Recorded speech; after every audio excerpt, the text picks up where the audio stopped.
Olá, meus amigos, como vão?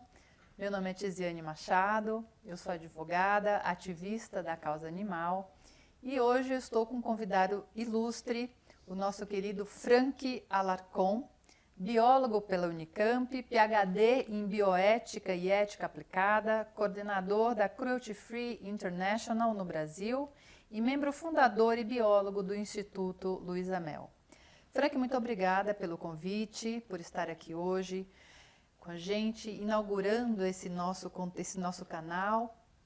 E, em primeiro lugar, eu gostaria de saber quem é o Frank, como o Frank começou esse trabalho tão admirado na causa animal. Conta um pouco para a gente sobre a tua história e sobre o seu trabalho, como que você chegou aqui nessa causa animal. Obrigado, Tiziane. Antes de mais nada, obrigado pelo convite. Bom, é uma pergunta profunda essa, né? Quem é o Frank Alarcon? Eu acho que a minha lembrança mais remota de envolvimento com a questão animal foi justamente a infância, quando eu tive o primeiro contato com os clássicos animais que crianças têm contato, o cachorro, o gato. E desde então, até por uma questão de ordem familiar, esse carinho, esse acolhimento, esse respeito, esse olhar sobre o animal como também um integrante da família, ele foi cultivado. E desde então eu não consegui mais me desvencilhar disso, que é absolutamente um pilar dentro da minha formação moral. Então o convívio com esses animais faz normalmente com que você comece a refletir sobre o mundo ao seu redor e perguntar qual é o lugar no mundo para esses animais: o cão, o gato, o porco, o peixe, o passarinho, o elefante, a girafa e por aí vai. Então, nesse processo de formação pessoal, você acaba meio que tentando enxergar um jeito de contemplar, de entender melhor esse universo, e aí naturalmente acabei encaminhando para o campo da biologia. Como você bem disse, eu sou biólogo, fiz biologia, ciências biológicas pela Unicamp, uma carreira científica, e dentro dessa carreira normalmente você tem dois ramos para seguir: o ramo da área ambiental e o ramo da área molecular. À época eu tinha uma grande inclinação e interesse pela questão molecular, entender os vírus, as bactérias, as células, os processos que envolvem a análise de tudo isso, e acabei seguindo esse caminho, né? Por incrível que pareça, apesar de gostar muito de animais, a área ambiental ela não me chamou muita atenção, não porque ela não é importante, mas porque justamente ela lida com o animal de uma maneira com a qual eu não concordo muito. O animal é um objeto de estudo, e por ser um objeto de estudo existem práticas que são feitas com eles que eu não concordava. Então eu fui para a área molecular, achando que eu ia fugir um pouco desse olhar um pouco controverso sobre o animal não humano. Qual não foi minha surpresa? Eu descobri que dentro da área molecular o animal também é usado como um instrumento de pesquisa, de experimentação. Então, naquele momento, você tem uma pessoa que é muito apegada, ligada à questão animal, e vê que o animal, dentro daquele ambiente, ele é instrumentalizado da pior maneira que você puder imaginar. Só que eu já estava dentro daquele universo, então eu usei todo o conhecimento que me foi apresentado para começar a questionar esse tipo de uso, de instrumentalização do animal não humano.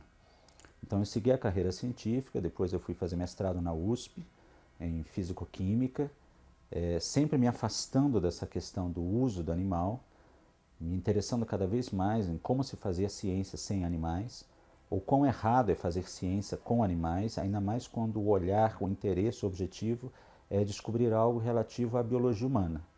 Então, fica meio estranho você usar um animal não humano para entender a biologia humana. Podemos abordar esse assunto. Terminado essa questão da pós-graduação, no mestrado na USP em Físico-Química, eu ingressei na carreira científica da maneira mais profunda que você puder imaginar, e aí eu tive conhecimento de coisas que você não aprende na graduação, principalmente relativas à questão animal. Então já estava consolidado aí o personagem, a pessoa Frank, altamente ligada à ciência, com um grande carinho e respeito pelos animais, e que ele não podia mais se furtar de questionar, de criticar, de apontar os erros do uso de animal na ciência, principalmente na experimentação científica. E aí é um caminho sem volta. E aí eu comecei a me envolver com várias atividades, algumas delas você citou na apresentação deste episódio. Frank, aproveitando o gancho, vamos falar um pouco sobre os testes em animais.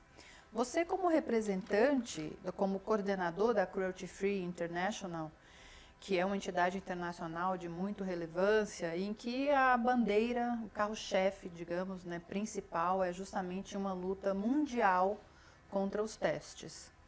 E, enquanto ativista, enquanto advogada, nós nos deparamos com algumas questões no dia a dia em que professores extremamente angustiados em presenciar experiências em cursos de graduação pelo Brasil, alunos também super angustiados em presenciar certas experiências em curso de graduação e pós-graduação, nos questionam até que ponto esses cursos, até cursos de psicologia, por exemplo, onde é usado o animal para realizar ou para reagir a determinados estímulos esses, comportamentos esses já conhecidos da ciência, até que ponto, eu gostaria até que você orientasse essas pessoas, esses professores e esses alunos, qual é o limite do teste em animal, né?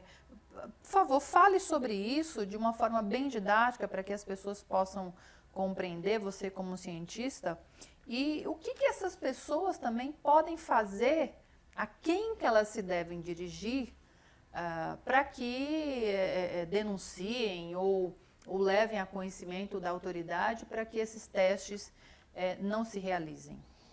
Bom, para aquele indivíduo que está dentro de um curso de formação, no caso a graduação, por exemplo, e ele se depara com o uso de animais para serem usados dentro de uma aula prática, por exemplo, a primeira pergunta que tem que ser feita é: por que um animal está sendo usado para demonstrar um conhecimento ou uma prática que talvez já seja estado da técnica e que você possa transmiti-la, ensiná-la ao seu corpo discente sem usar um animal vivo? Porque, por exemplo, quando você vai ensinar uma técnica cirúrgica, né, é quase meio improvável que você não vá envolver um animal. Né? Você vai usar um bisturi ou vai fazer algum tipo de curativo e tal. Acontece que você destinar um animal para esse tipo de procedimento deliberadamente é um abuso. Não é uma prática aceitável. Outra coisa é que este aluno acompanhe um procedimento que já seria feito com fins terapêuticos, com fins corretivos, e ele acompanhe e veja como o procedimento será feito. Então são duas formas diferentes de lidar com o animal. Aquele animal, por exemplo, vamos falar de um curso de medicina veterinária. O animal sofreu uma fratura, ele vai ter que passar por algum procedimento cirúrgico. Então, o aluno e o professor acompanham aquele procedimento e o aluno aprende o determinado procedimento que ele deveria aplicar. Outra coisa é você colocar o animal saudável nas suas mãos, fraturar sua perna, para então ensinar o procedimento cirúrgico. Esse tipo de prática é abominável e deve ser repudiada pelo aluno, ou pelo professor, ou por aquele coletivo, de todas as maneiras possíveis. O que acontece é que a legislação brasileira ela é muito fraca nesse sentido. Existe uma lei, conhecida popularmente como Lei Arouca, que ela determina quais seriam os limites de uso ou não uso dos animais. Mas é uma lei que, na verdade, ela consolida, ela chancela a experimentação animal, o abuso animal, a instrumentalização daquele vulnerável. Então, a própria lei que regulamenta esse sistema, ela dá todas as ferramentas para o professor ou pesquisador que queira abusar deste animal. Então, no sentido legislativo, nós estamos desamparados. A lei ela é muito clara. Toda instituição que queira praticar experimentação animal, ela deve ter uma série de instrumentos constituídos. Por exemplo, uma comissão de ética do uso animal, chamado popularmente de CEUA. Qualquer laboratório, qualquer universidade que empregue animais precisa ter esse instituto, esse instrumento. Se ele não tiver esse instrumento, ele está proibido de praticar qualquer tipo de abordagem de uso animal. Mas o que é esta comissão? É um colegiado, é um grupo formado por acadêmicos, né, por profissionais, professores daquele estabelecimento, normalmente já ligados à carreira científica, que devem aprovar ou reprovar ou reformar protocolos experimentais com animais. Então vamos imaginar que o professor João ele queira fazer um procedimento e que vá usar 10 camundongos. Então essa comissão precisa avaliar a pertinência do uso desses 10 camundongos, o que será feito com esses camundongos, como serão os procedimentos, os descartes, a eutanásia e tudo mais. Por si só, todo esse processo já é meio dantesco, porque uma pessoa como eu, por exemplo, que condena o uso de animais, eu sequer autorizaria ou concordaria no uso de 10 camundongos ou 5 com um camundongo. Por que você quer usar esse camundongo? Para que fim? É para ensino? Se é para ensino, é possível usar outras ferramentas de transmissão de conhecimento. Você não precisa instrumentalizar um animal, matá-lo ou submetê-lo a algum experimento terrível. O aluno, no final das contas, ele está aprendendo, na verdade, a como olhar para o animal de uma forma absolutamente depreciativa, ao invés de estar aprendendo o respeito ou o olhar sobre aquele indivíduo como detentor de direitos. Ele é um vulnerável. Ele está à revelia sendo submetido a um procedimento qualquer. Então, o aluno ele tem o direito legal de objetar, de repudiar, de negar-se a participar desse processo. É o que a gente chama de objeção de consciência. Então, o aluno, uma vez exposto à tentativa de um professor, por exemplo, de expor uma prática animal qualquer, que provavelmente vai ser absurda, desnecessária, o aluno pode dizer, eu não quero participar disso, e se esta prática é necessária para a minha avaliação discente, para a minha avaliação acadêmica, eu quero ter a oportunidade de realizar um outro procedimento. Um trabalho, uma pesquisa, um levantamento bibliográfico, um outro experimento que não envolva aquilo que ele repudia. Neste caso, a experimentação animal. Então, dentro do corpo da graduação, o uso de animais para ensinar práticas é absolutamente questionável e, eu diria, desnecessário. Quando você quer ensinar algo a alguém, você não necessariamente precisa expô-lo a situações que vulgarizem o instrumento, e neste caso o animal, que é tratado como um instrumento. Então o aluno pode objetar, dizer eu não quero participar disso. O corpo discente, a coordenação do curso tem a obrigação de oferecer alternativas. Recentemente, agora no começo de 2018, o CONSEA, que é o Conselho Nacional de Controle de Experimentação Animal, que é um colegiado ligado ao Ministério da Ciência e Tecnologia, dentro do governo brasileiro, ele autorizou, ele aceitou que animais não sejam usados em práticas didáticas que não comprometam habilidades motoras. Traduzindo, um curso de psicologia, por exemplo, ele já não está mais autorizado a usar um camundongo, um rato, para um experimento clássico, por exemplo, que é a caixa de Skinner, né, onde você submete ele a uma série de desafios, estresses, estímulos e analisa o comportamento. Isso é desnecessário. Você não vai ensinar nada de novo para um aluno, coletando aquele animal, trancando numa caixa, algo que você já sabe amplamente pela literatura, você já tem vídeo, você pode mostrar uma animação, você pode simplesmente fazer uma exposição oral do que vai acontecer, você não precisa mostrar isso. Então esse tipo de prática hoje está abolida no Brasil, mas outras práticas com animais ainda não. Então, por exemplo, cursos de graduação em medicina veterinária ainda podem usar do expediente de agarrar um animal, abri-lo, sujeitá-lo a uma série de drogas, de práticas, no sentido de ensinar aquele acadêmico como o animal deve ser manipulado. Veja, novamente, estamos falando de um animal que está saudável e que ele é usado deliberadamente para uma prática, o que é muito diferente de um animal que talvez esteja doente, ele seja tutelado por alguém, e esse tutor diga, não, eu quero submeter o animal a esse procedimento cirúrgico porque eu quero que ele fique bem.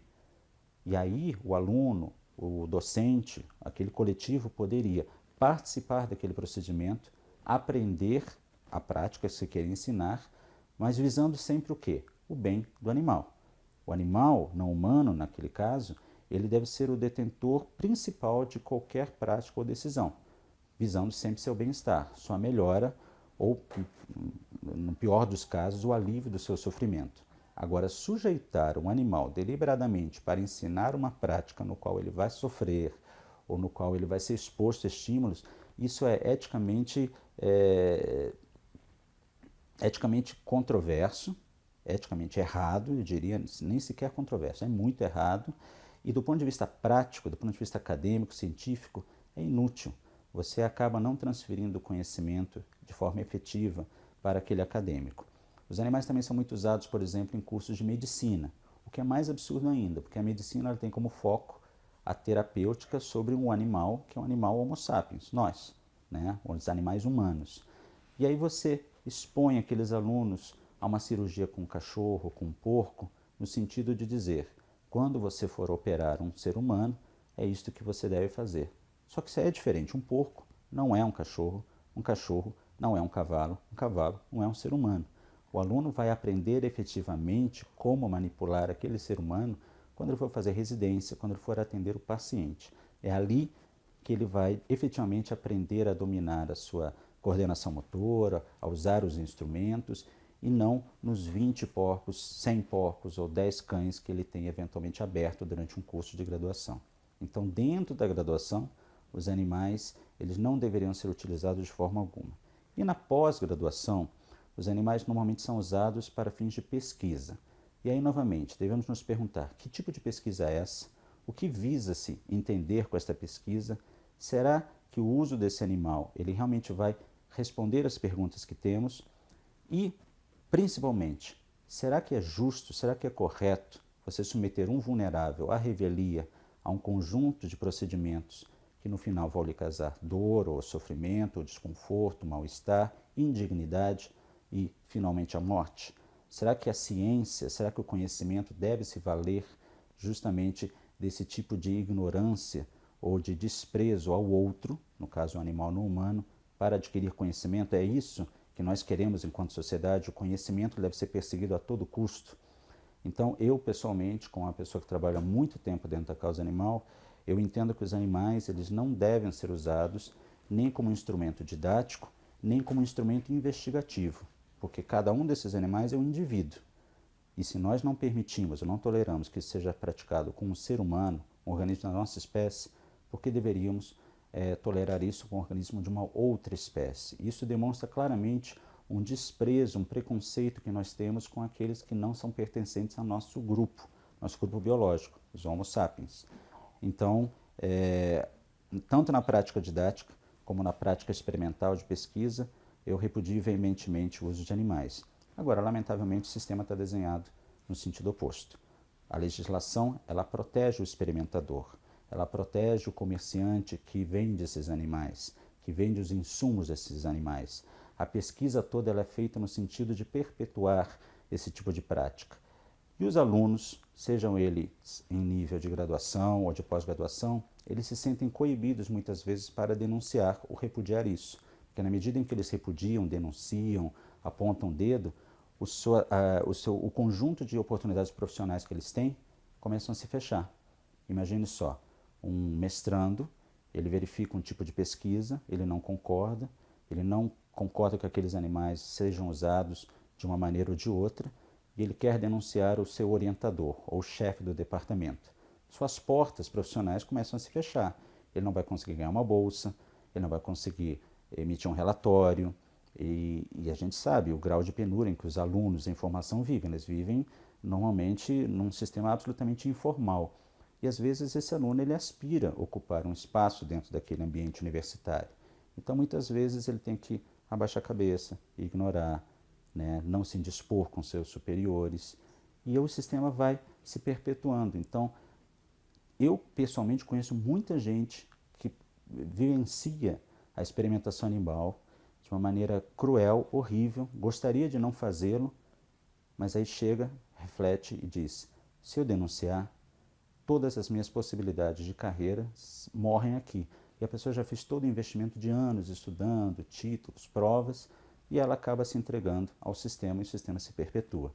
Então é muito difícil que nós tenhamos de dentro da academia uma exposição, né, uma contestação desse sistema se o próprio sistema é vítima dele.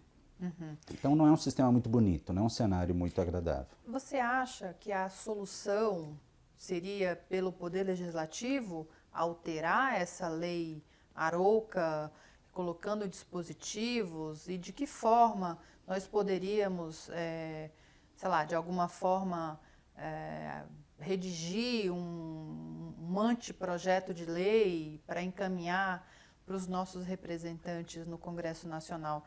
Qual você acha que seria o melhor caminho para a gente acabar com esses excessos? Eu não diria, o Brasil não está preparado para acabar totalmente com os testes em animais, apesar também que eu discordo completamente de testes em animais.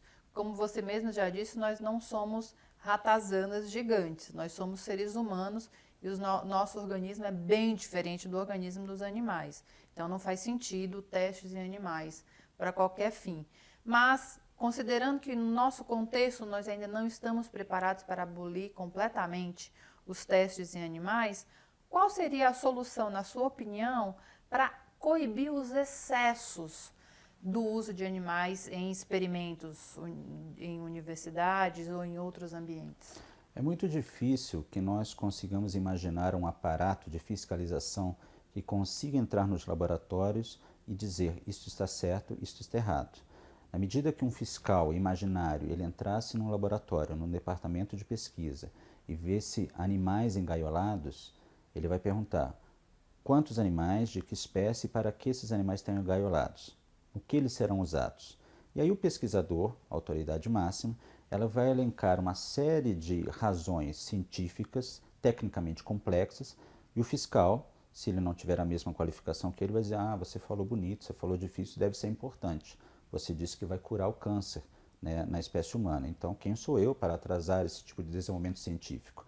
Acontece que a própria comunidade científica se utiliza desse artefato, desse discurso, desse jargão técnico, para mascarar uma série de práticas que elas não são cientificamente sólidas. Então, num mundo ideal, ao invés de a gente mudar a legislação no sentido de reformar, coibir, restringir o abuso sobre os animais, no mundo ideal, esse movimento deveria partir de dentro da comunidade científica. E eu explico. Você ilustrou que nós não somos ratazanas gigantes. De fato, né, você pode testar 1 milhão de procedimentos em camundongos, mas o camundongo tem um genoma diferente do ser humano. Ele tem uma expressão gênica diferente do ser humano. É um organismo de outras dimensões, com uma anatomia diferente. É claro que, do ponto de vista evolutivo, todos os organismos no planeta Terra têm uma relação, né, de parentesco, ainda que distante. Mas podemos descobrir a cura do câncer em camundongo 1 milhão de vezes, o que de fato já foi feito. E continuamos enfrentando o câncer nos seres humanos. Eu vou citar um exemplo que eu acho que torna isso muito claro. Vamos lembrar da síndrome de Down. Síndrome de Down é uma condição na qual o organismo, pelo fato de ter um cromossomo a mais, a trissomia do cromossomo 21, ele manifesta uma série de características que comprometem a sua cognição, comprometem uma série de processos metabólicos, fisiológicos e tal. A diferença de um cromossomo faz com que aquela pessoa fique completamente comprometida. E aí você vem, experimenta no camundongo, no rato, no macaco, no coelho, que são organismos que têm muito mais cromossomos diferentes do que os da espécie humana. O ser humano tem 46 cromossomos. O camundongo, se não me engano, acho que ele tem 40 cromossomos. Então os genes estão dispostos de forma diferente, em números cromossômicos diferentes, e ainda assim os cientistas dizem o camundongo é um bom modelo para entender o ser humano. Então, os cientistas eles deveriam, na verdade, ter a iniciativa de dizer estamos usando modelos errados para tentar entender aquilo que queremos entender. E estamos fazendo isso ao longo de séculos. Em todas as universidades do mundo e centros de pesquisa, você vai encontrar camundongos, ratos, porcos, cães, macacos sendo usados para entender a biologia humana. Isso é cientificamente absurdo. Então, o verdadeiro movimento deveria ser a própria comunidade científica enxergar o absurdo do seu processo metodológico e dizer não, vamos parar, vamos desenvolver outros métodos, mas vamos parar de testar as nossas drogas, os nossos procedimentos em organismos que são diferentes do nosso. O nosso objetivo não é encontrar a cura de várias doenças, medicamentos, melhorar procedimentos. Então, vamos experimentar, e aqui vem a questão controversa, vamos experimentar naqueles animais que nos representam, ou seja, nós mesmos, que no fundo é o que acontece. Quando um remédio vai para a prateleira, por mais que ele tenha sido testado em 3 milhões de animais, o verdadeiro teste é quando os primeiros humanos começam a experimentar aquele remédio. E qualquer cidadão, brasileiro ou não, sabe que os remédios eles trazem uma série de efeitos colaterais.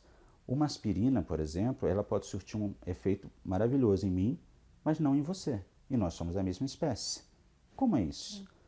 O conceito da medicina personalizada, de que aquele remédio ele tem que ser desenhado para a Tiziane e vai ser um remédio diferente para o Frank, consolida, reforça a ideia de que nós, seres humanos, somos diferentes. O que diremos então de um camundongo, de um rato, de um peixe, de um lagarto? Então a comunidade científica que deveria fazer isso. Enquanto não temos esse tipo de movimento de dentro desse seio, né, universitário ou acadêmico, nós devemos reformar a lei que aí está, que é uma lei muito fraca, uma lei que permite muitos absurdos, que coloca, para usar uma analogia, né, uma alegoria, coloca as raposas tomando conta do galinheiro. Quem seriam as raposas?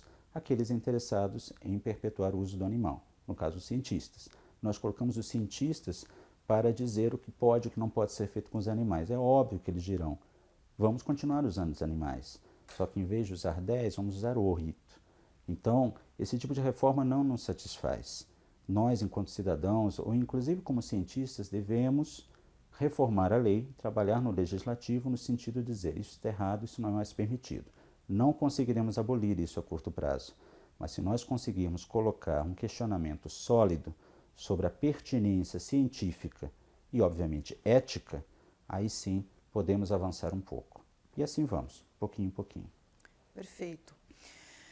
Frank, eu queria agora abordar um outro assunto que tem sido muito comentado nas redes sociais, no meio político, que é a questão da exportação de animais. Nós nos presenciamos, nos deparamos com situação gravíssima de maus tratos mesmo em relação a esses envios de bois em navios superlotados, com diversos laudos de veterinários que constataram a situação de maus tratos.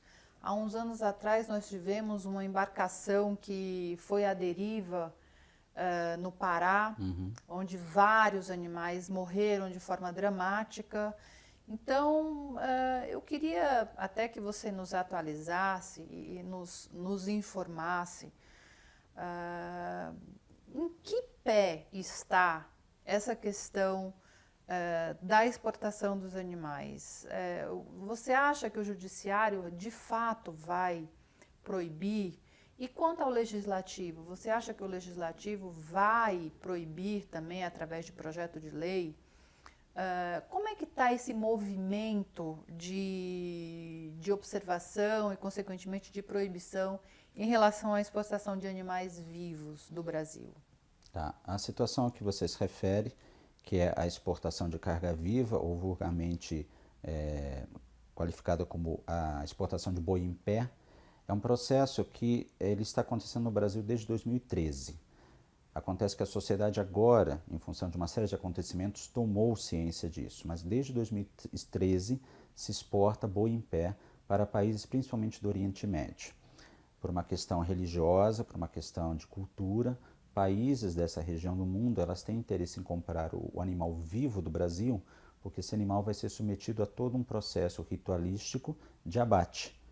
É o que eles chamam de o abate halal, e no caso, para outras tradições, o abate kosher. Mas no caso do abate halal, este animal ele precisa ser morto seguindo todo um procedimento, né? Voltado para a Meca, mediante cânticos, ele tem que sofrer uma degola por uma lâmina muito afiada, que é um processo completamente diferente do abate praticado no Brasil. O tal do abate humanizado, que não existe, esse é um termo absolutamente inapropriado. Então, desde 2013, animais estão sendo exportados em grande quantidade para países do Oriente Médio, principalmente.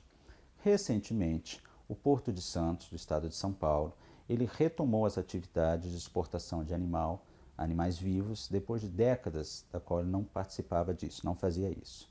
E isso movimenta todo o mercado pecuarista brasileiro. O boi ele é vendido de uma maneira que é muito rentável, muito interessante para o exportador. Esse tipo de processo não traz qualquer tributo em montantes relevantes para o governo brasileiro.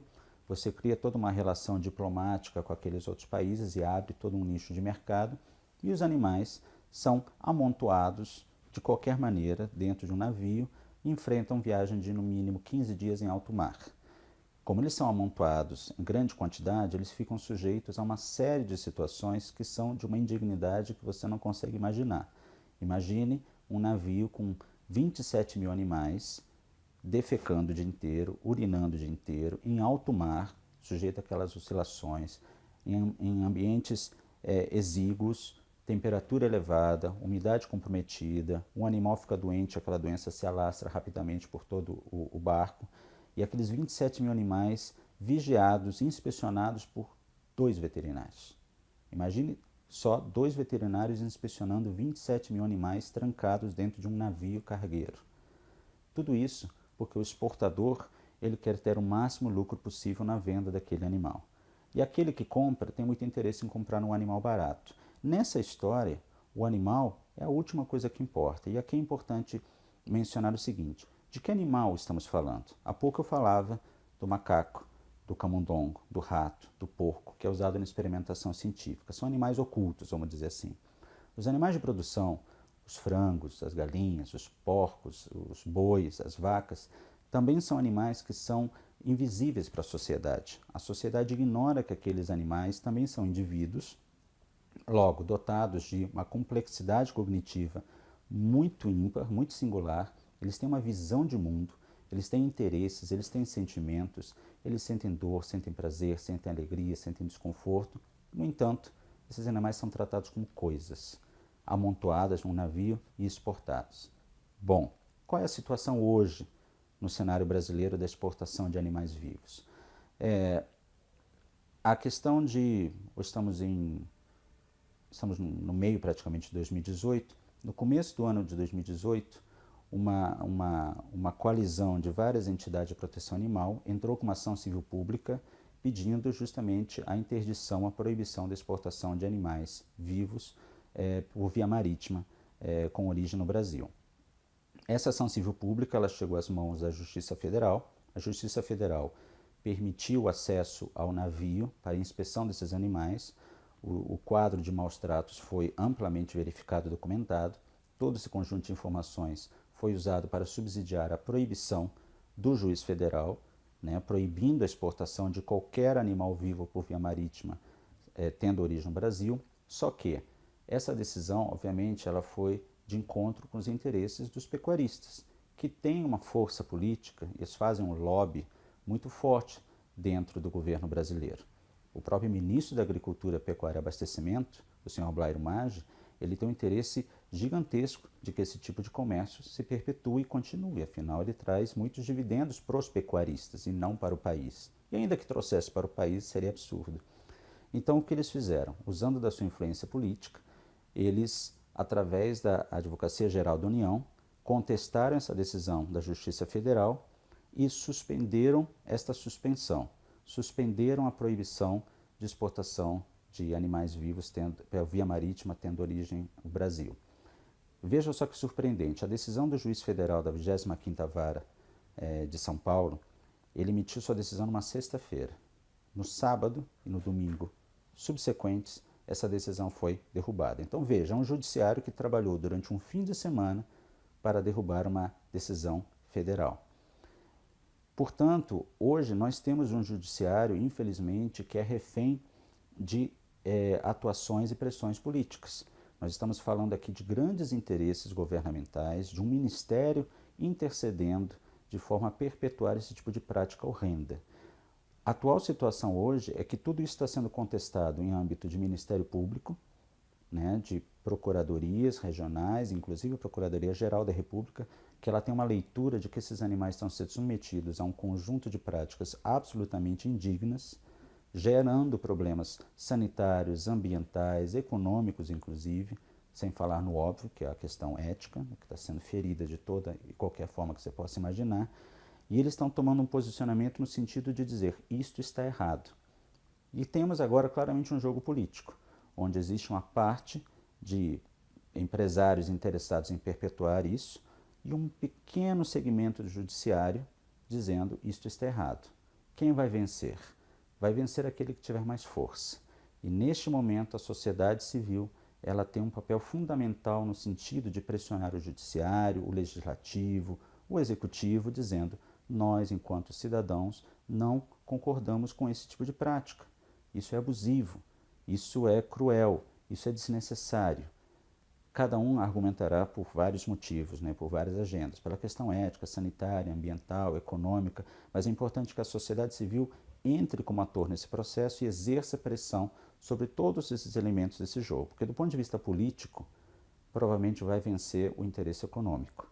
Agora, do ponto de vista ético, sanitário, ambiental, nós temos tantos dados, tantos registros para contestá-los, que seria muito constrangedor que o judiciário, diante de tantos fatos, diante de evidências tão sólidas, dissesse: ignoramos todas essas questões e vamos manter esse tipo de prática comercial. Então hoje, aproveito esse espaço para justamente transmitir a informação que a sociedade civil, cada um dos cidadãos brasileiros, deve se colocar de maneira muito sólida, firme, contra esse tipo de prática. Apenas para exemplificar uma, que é a exportação de carga viva. Existem várias outras práticas abomináveis sendo praticadas hoje no Brasil que também devem ser contestadas. Estão querendo trazer a caça novamente ao Brasil como prática legalizada. A experimentação animal é uma prática legalizada. O uso de animais em eventos de entretenimento, como é o caso da vaquejada, os rodeios, é uma prática legalizada. A farra do boi, a rinha de animais, ainda que já tenham sido contestadas do ponto de vista constitucional, continuam sendo praticadas. O uso de animais na indústria da moda, na indústria bélica, na indústria automotiva, são todas práticas legalizadas. Mas o fato da lei autorizar uma prática não faz dela eticamente aceitável. Então a sociedade precisa acordar, perceber que animais não humanos são usados e explorados como entes absolutamente desprovidos de qualquer percepção de mundo, são vulneráveis, são abusados, e eu acho que nós não queremos ser partícipes desse tipo de mundo ou de sociedade. A gente fala tanto de paz, de respeito, de não violência, e, no entanto, fechamos os olhos a esse tipo de exploração. Então, o papel da sociedade hoje é fundamental. Ele deve se empoderar e dizer: não aceitamos isso, não concordamos com isso, e, claro, deve se manifestar nos ambientes corretos.